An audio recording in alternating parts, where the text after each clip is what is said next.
Bismillahirrahmanirrahim. Assalamualaikum warahmatullahi wabarakatuh. Subhanal malikil ma'bud, subhanal malikil mawjud, subhanal malikil hayyil ladzi la yamutu wa la yafutu abadan, subuhun qudusur rabbuna wa rabbul malaikat war ruh. Subhanallah wa bihamdihi adada khalqihi wa ridha nafsihi wa zinata arshihi wa midada kalimatihi. Subhanallah walhamdulillah wa la ilaha illallah wallahu akbar.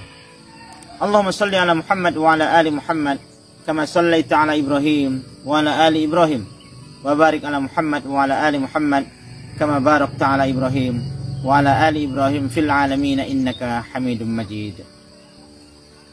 Sahabat Kampung Ilmu yang dirahmati oleh Allah Subhanahu wa taala, saat ini saya berada persis di depan Masjid Pesantren Terpadu Darul Ilmi Bandung Barat, tempat di mana santri dan bapak guru biasa melaksanakan sholat 5 waktu berjamaah dan kegiatan-kegiatan ibadah lainnya. Sahabat Kampung Ilmu, saat ini kita sudah berada di 10 terakhir bulan suci Ramadan. Maka saya akan membahas sedikit tentang ibadah yang biasa kita lakukan di 10 terakhir Ramadan, yaitu kegiatan i'tikaf. Apa itu hakikat i'tikaf?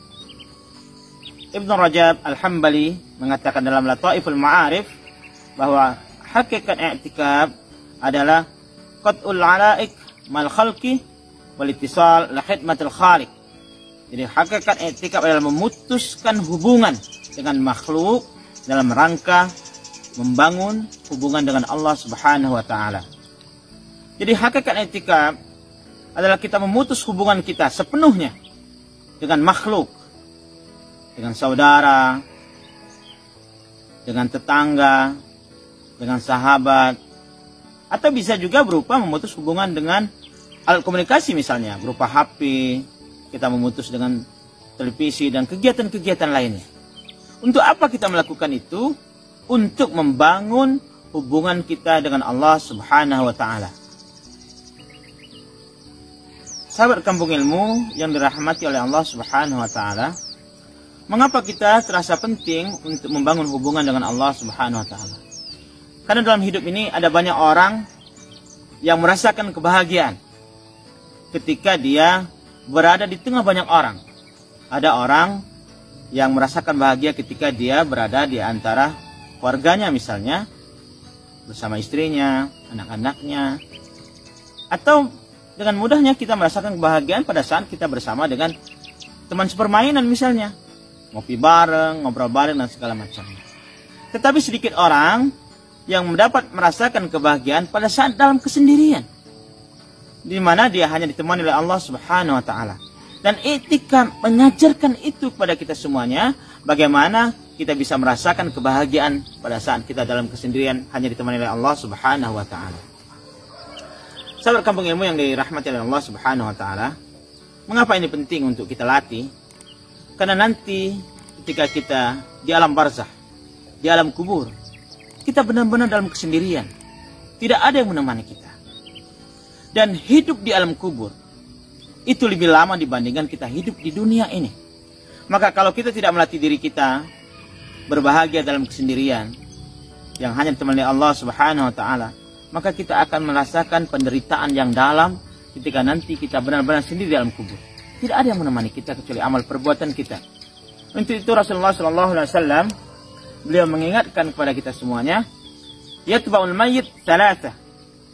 Hanya ada 3 perkara, kata Rasulullah SAW, yang akan mengikuti seseorang ketika dia matinya. Maluhu wa ahluhu wa amaluhu. Hartanya, kemudian keluarganya, dan amal perbuatannya. Fayarji'u tsani, kata Rasulullah, wa yabqal wahid. Keduanya akan kembali lagi. Hartanya akan kembali. Mobil yang mengantarkannya ke kuburan akan kembali lagi. Keluarganya akan kembali. Anak istrinya yang dia cintai akan kembali lagi ke rumah. Wa yabqal wahid. Dan hanya satu yang akan tetap menemani kita di kubur nanti, yaitu amal perbuatan kita. Maka kalau kita tidak membiasakan membahagiakan diri kita dalam kesendirian, membaca Al-Quran, sholat, berzikir, maka kita akan merasakan penderitaan ketika nanti kita benar-benar dalam kesendirian ketika di alam kubur nantinya. Sahabat kampung ilmu yang dirahmati oleh Allah Subhanahu wa taala, maka mumpung Ramadan masih ada, umur masih ada, maka kita manfaatkan kesempatan yang ada ini untuk kita berbahagia dalam kesendirian, mengistiqomahkan diri dalam i'tikaf. Semoga Allah Subhanahu wa taala senantiasa membimbing kita dengan hidayahnya untuk kita istiqamah di dalam menjalankan ibadah i'tikaf, sehingga kita melatih diri kita untuk berbahagia dalam kesendirian yang hanya ditemani oleh Allah Subhanahu wa taala. Jazakumullah. Wassalamualaikum warahmatullahi wabarakatuh.